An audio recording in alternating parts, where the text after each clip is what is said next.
নতুন আইপিএল সিজনে যে ২১ জন ক্রিকেটারকে দলে নিয়েছে কেকেআর, সেদিকে তাকালেই বোঝা যাবে নিজেদের দলের বোলিং বিভাগকে আরও বেশি করে শক্তিশালী করেছে তিনবারের চ্যাম্পিয়নরা।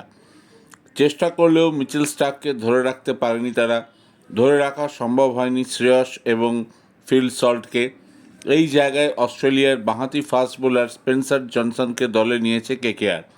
জনসন পাকিস্তানের বিরুদ্ধে কদিন আগেই দুর্দান্ত পারফরমেন্স করেছেন। ৬ ফুটের উপর লম্বা এই ফাস্ট বোলার যেমন গতিতে বল করতে পারেন, তেমনই সুইং করাতে পারেন। বয়স কম, অনেক দিন সার্ভিস দিতে পারবেন। দক্ষিণ আফ্রিকার অ্যান্ড্রেক নোকিয়া হয়তো একটু চোটপ্রবণ, কিন্তু তার কোয়ালিটি নিয়ে কথা হবে না। দক্ষিণ আফ্রিকার এই তারকা ফাস্ট বোলার ছন্দে থাকলে যে কোনো ব্যাটসম্যানের পক্ষে তাকে খেলা কঠিন কাজ। সঙ্গে এসেছেন উমরান মালিক। এক সময় ভারতীয় ক্রিকেটের রকেটের মতো উত্থান হয়েছিল কাশ্মীরের এই ফাস্ট বোলারের। তারপর গত ১.৫ বছর হঠাৎ করে হারিয়ে গেলেন, কিন্তু তাকে আবার সুযোগ দিয়ে বাজিমাত করতে চায় শাহরুখ খানের দল। ইডেনের গতিময় উইকেটে কাশ্মীরের তারকা ফাস্ট বোলার নিজের গতি ব্যবহার করতে পারলে ব্যাটসম্যানদের কিন্তু ঝামেলায় ফেলবেন। হয়তো কেকেআর উমরানের কাছে একটা আশীর্বাদ এবং কামব্যাক মঞ্চ হয়ে উঠতে পারে।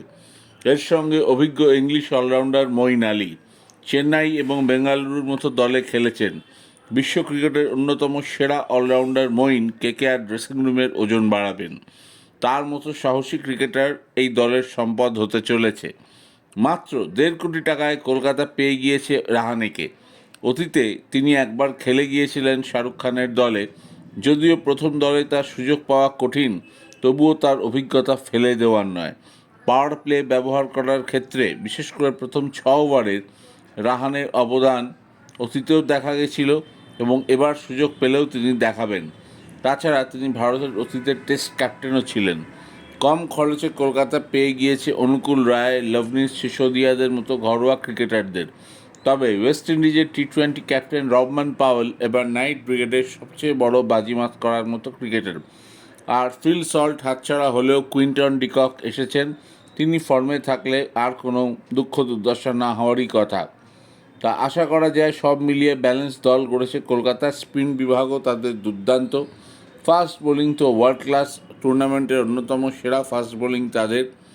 এখন দেখার মাঠে কি করে। খবরটি ভালো লেগে থাকলে অবশ্যই বেশি করে লাইক অ্যান্ড সাবস্ক্রাইব।